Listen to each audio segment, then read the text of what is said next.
যারা হাজবেন্ডের কাছ থেকে ডিভোর্স নিতে চাচ্ছেন, এই কথাগুলো আপনাদের জন্য। আমার শুরু থাকতে আমার বিয়ে হয়, বয়সটা কম ছিল, অল্প। স্বামী কি জিনিস বুঝি নাই, শ্বশুর শাশুড়ি বুঝতে পারি নাই।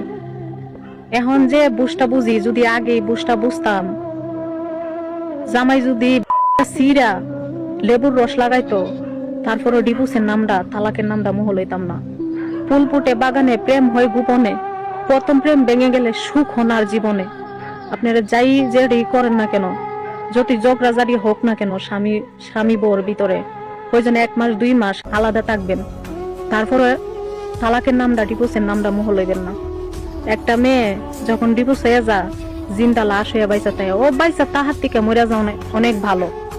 সমাজের মানুষ, মা বাবার কাছে বুঝা, রাস্তাঘাটে গেলেই কতি কয় ওর সাথে চলিস না, ও যদি ভালো হইতো ডিভোর্স হইতো না।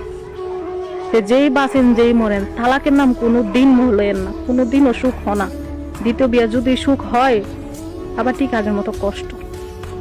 ভুল করছি, আমি যদি আমার স্বামীরে পাইতাম, আর একবার যদি আমার জীবনে ফিরে আসতো, ওর পাওয়ার ধরে ক্ষমা চাইলাম। জান, আর একটাবার আমার জীবনে ফিরে আসো না প্লিজ, আর একটা সুযোগ দাও আমাকে। আমি তোমার হাতে পাও ধরি প্লিজ, আমি তোমার পাও ধরে মাফ চামু, ক্ষমা চামু যদি আমি কোনো ভুল করে থাকি। আর একটাবার ফিরে আসো না আমার জীবনে। আমি এক জায়গায় থেকে কষ্ট পাইয়া তোমার কাছে আইছি, তুমি বলছিলা কোনোদিন আমারে কষ্ট দিবা না, কোনো দিন না। এখন কেন আমাকে কষ্ট দিতেছো? আমি এক জায়গা থেকে অনেক কষ্ট পাই আইছি, তোমার কাছে আসছি, তারপর আমি রাজি ছিলাম না। তুমি আমার সাথে অনেক কথাবার্তা বইলে আমার রাজি করাইছো, এত সুন্দর করে গুছাইয়া। তুমি আমার শেষ আঘাতটা দিতেছো, টিকতে পারবো না, সইতে পারবো না আমি। তুমি আসো আমার জীবন, আর একটা বার ফিরে আসো।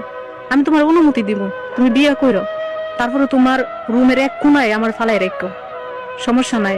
ভালোবাসা দিতে হইব না, আমি তো প্রত্যেকদিন তোমার মুখটা দেখতে পারবো, এটাই আমার ভালোবাসা, এটাই আমার শান্তি। আমার আর কোনো শান্তির দরকার নাই। তারপরে তুমি আমার সাইডে যাইও না। তুমি যদি বিয়ে করতে চাও, আমি নিজে গিয়ে তোমাকে বিয়ে করাইবো, সমস্যা নাই। তারপরে তুমি আমার সাইডে যাইও না, আমি টিকতে পারবো না। আমি তোমাদের জায়গা, আমার আমার কোনো কিছু ভালো লাগে না। ডিভোর্স হচ্ছে একটা অভিশাপ, যা ক্যান্সারের মতো, না আপনাকে বাঁচতে দেবে, না আপনাকে নতুন জীবন শুরু করতে দেবে। একজন ডিভোর্সি মেয়ে সে ভালো করে জানে তার পরিবারের কাছ থেকে সে কি পরিমাণ অবহেলা পায়, তার আত্মীয় স্বজন তাকে কিভাবে দূর করে, সমাজে মানুষ তাকে কিভাবে খারাপ ভাবে। দেখেন, আপনার হাজবেন্ড যেমনই হোক না কেন, আপনি চেষ্টা করবেন আপনার সংসারটা টিকিয়ে রাখার জন্য। যদি আপনি মানিয়ে নিতে নিতে শেষ পর্যন্ত আপনি হার মেনে যান, আর না পারেন, তাহলে আপনি আপনার পরিবারের সাপোর্ট নিয়ে আপনি ডিভোর্সটা নেবেন। কারণ দিন শেষে আপনার নতুন জীবন শুরু করার জন্য আপনার পরিবার আপনাকে সাপোর্ট দিতে হবে। যদি সেই মানুষগুলো আপনার সাথে না থাকে, তাহলে দিন শেষে আপনার এই ডিভোর্সটা আপনার অভিশাপ হয়ে দাঁড়াবে। ডিভোর্স একটা সামাজিক রোগ, ক্যান্সারের মতো। এটা আপনাকে শুরুতে আনন্দ দেবে, আপনাকে শেষে ক্যান্সারের মতো চুষে খেয়ে ফেলবে। তাই আপুদেরকে বলবো, একটা ডিভোর্স আপনার জীবনে কখনো সমাধান আনতে পারে না। ডিভোর্স হচ্ছে সব থেকে লাস্ট অপশন। আপনি ডিভোর্স নেওয়ার আগে আপনি আপনার সর্বোচ্চ চেষ্টা করবেন। আপনি একবার আপনার ভবিষ্যৎ ভেবে দেখবেন।